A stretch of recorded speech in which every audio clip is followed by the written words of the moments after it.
area of destiny is this construct where you think about what you should be doing with your life in terms of thinking about your life as, say, two superhighways. The first superhighway would be what you're uniquely good at.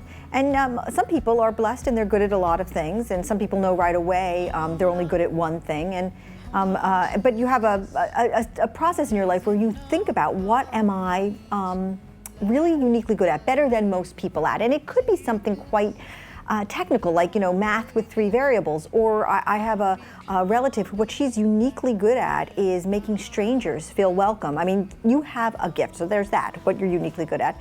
The other superhighway is what you love doing. Like if you look over the course of a month and you look at your calendar and you say, well, what did I love doing? Was it with people? Was it outside? Was it alone? Was it reading a book? Was it solving a problem? What really turned your crank? What are you really looking forward to doing? And I actually would add a third superhighway, as we've talked and learned about area of destiny. And the third superhighway is what the world needs. And if you look at those 3 different inputs and you sort of intersect them, you will find where you belong. Now, most people end up in their area of destiny, but they sort of end up there when they're 50. I mean, it's rare to find somebody who sort of ends up in it young, and later they can look back and they can say, oh, I was zigging and zagging to my area of destiny. I was really lucky because quite young, I really only had one skill that I was really good at, better than anyone I knew. And I don't want to sound arrogant at all, but God gave me the gift of being a writer. I started hearing when I was very young, sort of even 11 or 12, what a good writer I was. And I went through college and I was always a very good writer. And I also, what I really loved doing was meeting people and having new experiences and traveling and getting out in the world. The only person as extroverted as me is my husband. And so if you intersect those, you land in journalism pretty quickly. And that's where I went when I was 21 years old, and I never left. There was Oriana Fallaci, the great foreign correspondent, and I read every single thing she wrote. I admired her courage and her fearlessness and her desire to get out in the world and try to figure out why things were the way they were. I loved her. And then when I became a reporter at the Miami Herald, there was a female crime reporter, famous, named Edna Buchanan, and she was a gigantic idol to me, and I loved the way she wrote, and I loved the way she saw the world, and I modeled myself on her as much as I could. No one comes close to her, though. I had idols that were my own age. There were young reporters who were my age. There were 2 Latin American women. I was in Miami, and they're Liz Balmaceda, and there was another woman as well. And they were just so good at what they did. I watched them constantly and copied them. Now we're all really good friends in our 50s, and I tell them all the time, you were my mentors and idols. And they're like, get out of here, Suzy. And I know, I said, I was watching you every minute. When you cover crime, you really cover the darkness of the world. And in those years of covering crime, I met great people, and but I also saw things that were so sad and gruesome that actually I've never spoken about them even with Jack, because you just don't want to even share some of these things. And it was in that period that when you're a crime reporter, you have to go talk to victims. And I felt constantly that I was invading people's privacy, and it really bothered me. So I really wanted to be a journalist, but I didn't want to be holding a microphone into a mother's face and asking her how she felt about her son being shot. Around that time, very serendipitously, the business reporter for the Associated Press, where I was working, quit. And I was the nearest warm body, and my boss called me in and said, what do you know about business? And I said, nothing. And he said, well, you're going to learn very quickly because you need to start covering it. And I was just dropped into covering it. And on my first, I went to go cover a press conference at a bank, and I arrived and I sat there, and it was literally like everyone in the room was speaking Urdu. I mean, I couldn't understand, I didn't understand a word they were saying, but they were all very fixated and fascinated, and I was like, I don't get it. So I went back to the office and I said to my boss, what are debt and equity? Okay. And he said, you've got to be kidding. You are now like officially the business reporter for the Boston Bureau of the AP. And I was like, I don't know what they are. So he explained to me. So I decided that I was going to do a series of interviews with CEOs in the Boston area just to try to educate myself. It was sort of a sleight of hand. And I would go around, and most of them were very kind because they understood they had a complete neophyte, know nothing in their midst, and they taught me a little bit about business. And I thought, well, this is fascinating. This is a whole world that matters a huge amount, and it's like a parallel universe. I don't even know, I had no idea. My dad was an architect, my mom was an artist. I had no idea existed. And so going home on the subway that night, I thought, I need to learn what business is. Maybe I'll apply to business school.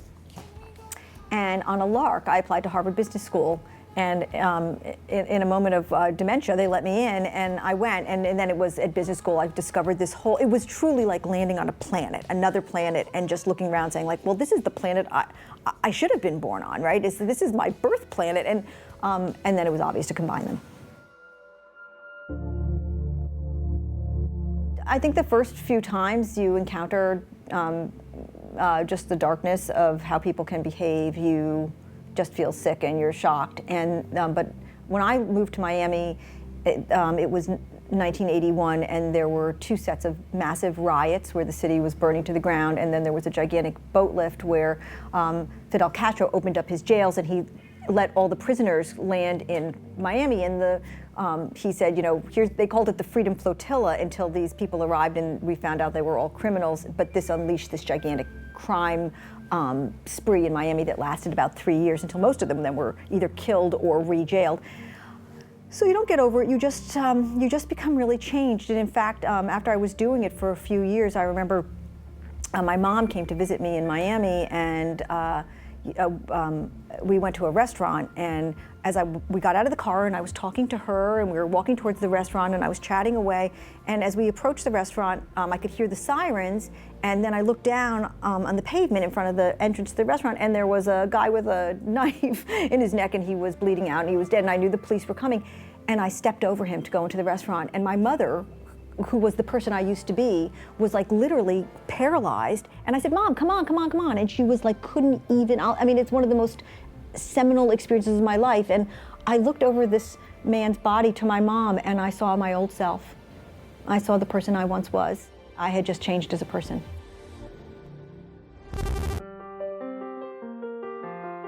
I went to Harvard Business School, and when I was there, I realized how much I did not know about business, and everyone there had worked in business, but I had been a crime reporter.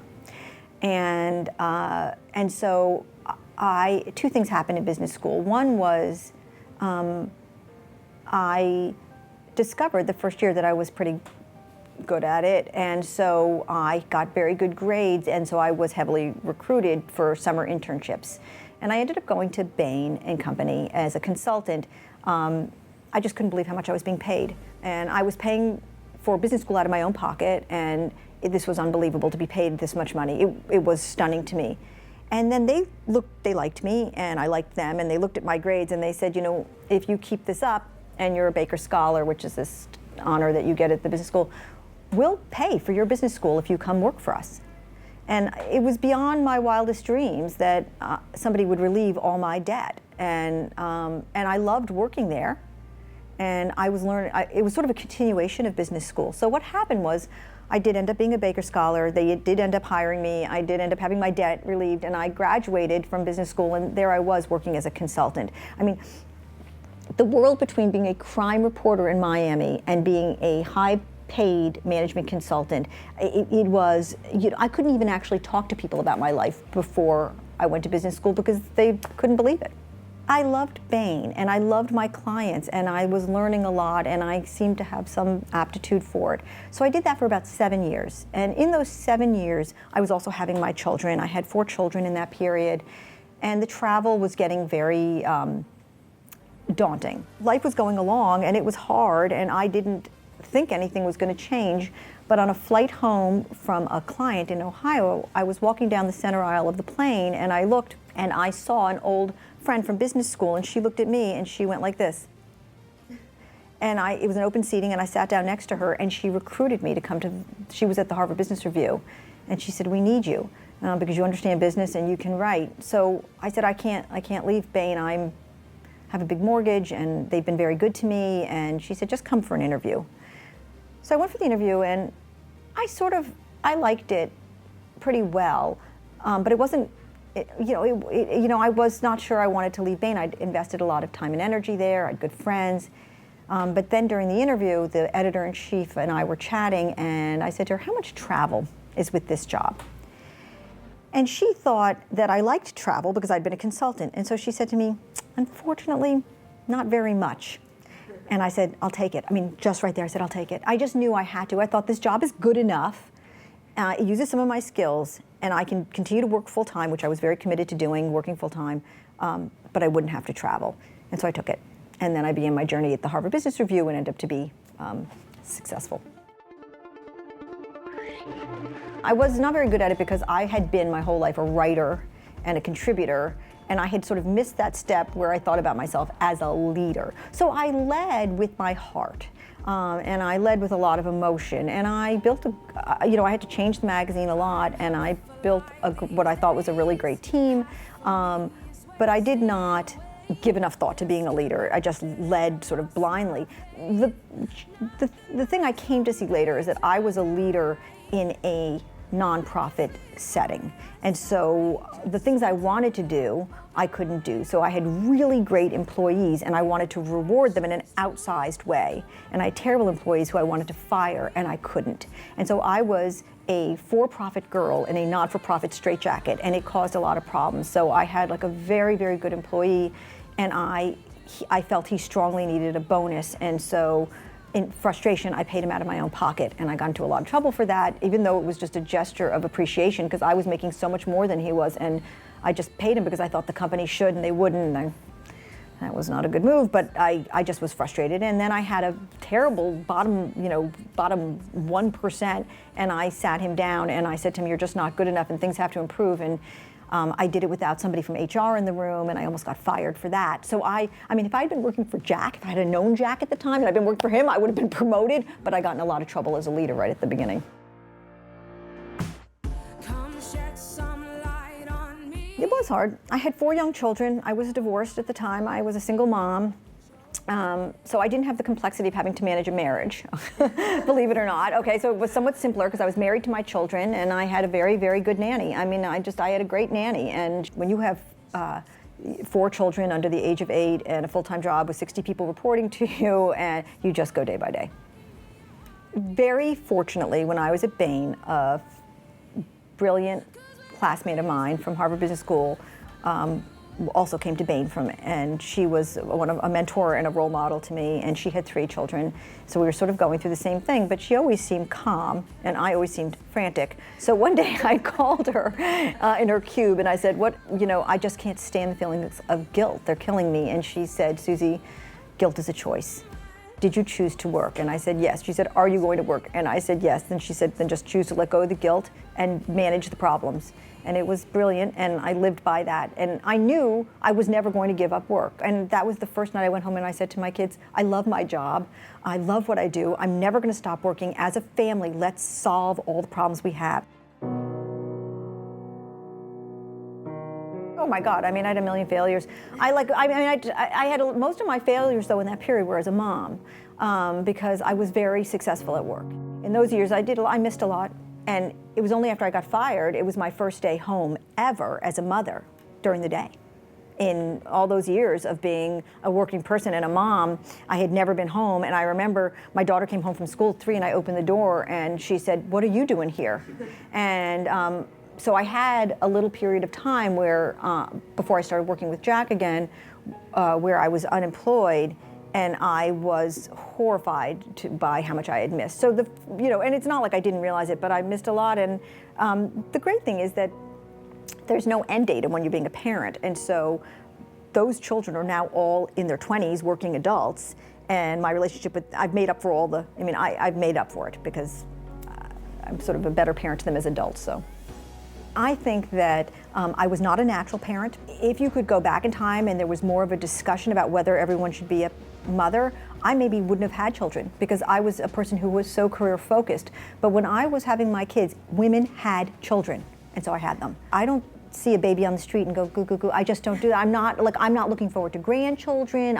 I love my dogs. I'm not a baby person. So I was never a natural parent. And in fact, when I started to have children, my family was like, oh God, no. Suzy, don't have children. Uh-oh. And they all, but today they look at me and my family and they think, well, whatever you did, it worked out. I have a very, very, very candid relationship with all 4 of the kids. And I talk to them every day, all the time, with technology.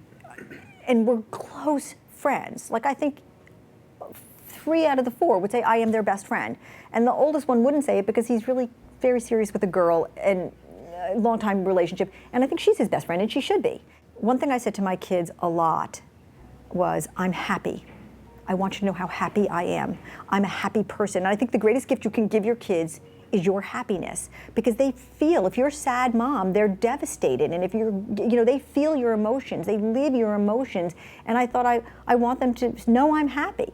Once Jack came into their lives, and the oldest was 9 and the youngest was 5 then, they went on for the next 15 years to have the greatest father God ever created. So I had a partner, a co-captain who was, did his work. It was devastating. It was terrible because I couldn't believe that my team wanted me gone. I had a great team and they had no confidence left in me, and I couldn't believe there were so many things that were hard to believe, but the hardest thing to believe was the way it was being portrayed in the press, right? We understood we were in love, we were going to get married, that this was a meaningful, important relationship that was permanent, and it was portrayed as a fling. Every time I saw the word fling, I would lose my mind. And it's funny, I thought that I would actually be a much better editor of the Harvard Business Review with Jack as my partner, because he was going to be a wonderful source of ideas and the thing that did become that we discussed everything, but they didn't see it that way. They thought that I had disgraced the university, and it was devastating. I learned that the hard way, that people who I trusted were not people who I could trust. It was very hard on the children. It was embarrassing for them that their mom was in the paper every day. But there were so many hard parts. But one of the really hard parts was I loved my work. I loved my work, and I had to stop doing it. The day I got fired and I was asked to leave the building, my boss said to me, you will never work again. You will never work again. And I believed her. I thought, oh, I'll never. So I got into the car. Jack was there waiting for me. And she said, I was sobbing hysterically. She said, I'll never work again. He goes, And the day that the Winning debuted at #1 on the New York Times bestseller list, he said, why don't you cut it out and send it to Penny? I mean, it was, he was right. I did work again. 10-10-10 is a decision-making process, and the way it happened was I had developed this way of sort of making difficult decisions in complicated times, and I used it all the time, and I used to talk to people about it, and it was just something I loved and used every day.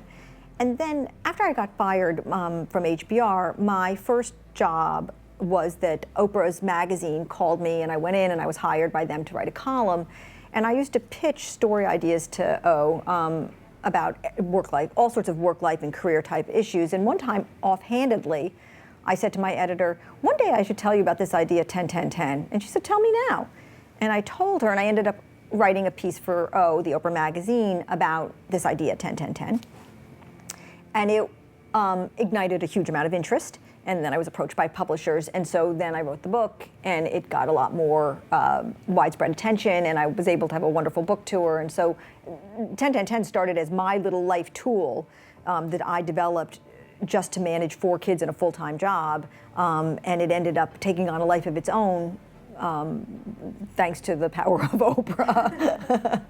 It's a very deliberate way to make complicated decisions that takes into account your values, and then basically the result is you have more consistent decisions, and who doesn't that help?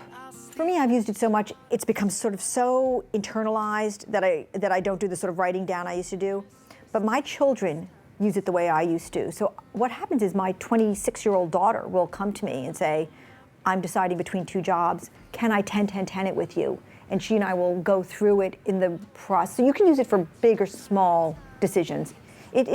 I don't know when you can't use it. I really don't. Just have to know your values, though. It's useless without knowing your values. One time I was giving a speech at Goldman Sachs. They asked me to come in and they asked me to speak to their young leadership group. There were like 400 people there, and then I signed books afterwards, and there was this woman who was hanging by the end of the line, and when you see that, you know that's somebody who wants to talk to you. She just kept on, every time the line started getting close, she would go to the back of the line again, and so finally the line ended, and she had been waiting a long time to talk to me, like 2 hours. And she comes up with her book, and she said to me, I want to tell you that your book saved my family's life. And she told me this incredibly heartbreaking story about, she had a brother who had a boat off of Long Island, and he ended up having a boating accident and he drowned. And the family was falling apart, and a lot of issues that had been underneath the family for a long time started surfacing, and the parents were going to get a divorce, and a lot of terrible things were happening. And she had read about 10-10-10 in Oprah, and then she got the book, and as a family, they used it to make some decisions about moving forward. And the parents decided to stay together, and it was an amazing sort of rescue story. And so I heard a lot of different stories on the road and from letters and emails, but that was the one where she described how a family found a way to talk about what they previously could not put words to by using this as sort of a crutch. And it was I said to Jack later, for that story alone, for that family alone, everything, the hours alone of writing them, everything was worth it. The most important thing in my life is God, and I'm a Christian, and it's, you know, underlying everything that we're talking about today is this profound, fundamental sort of center of Suzy, the sort of steel cord that goes through me is that when I wake up in the morning, truly the first question I ask is, how can I today be a blessing to God? What is it that I can do? What's on my to-do list? And it's wonderfully re-energizing every day to ask that question and to go from there. I think the more I read the Bible, the more I became firm in my faith. I mean, I think I've always been very, very faithful. But I mean, as time goes on and you're raising your kids, I raised my kids as Christians, you enter their faith as they're growing. And then I've been very fortunate in the past couple of years that I've been able to be a teacher, a Bible teacher. And so that has been very energizing. But it's true, like just as like most Christians, every day stronger. The thing about the Bible is that it is a long story. It's a love story between God and people. The danger comes when people sort of pluck out something from the Old Testament and say, but what about stoning these people, or what about this? If you, just like any book, if you pluck out a sentence out of context, it can seem very irrelevant. But when you look at the arc of the whole story and the message of the whole story, which is about redemption and love and mercy and compassion, these are eternal truths about how we should live. They'll never, I mean, I don't want to live in a world where love, mercy, compassion, kindness, gentleness, and faith are irrelevant. And so when we live in that world, you know, that is, that's a scary place to me. Yeah. All right, thank you.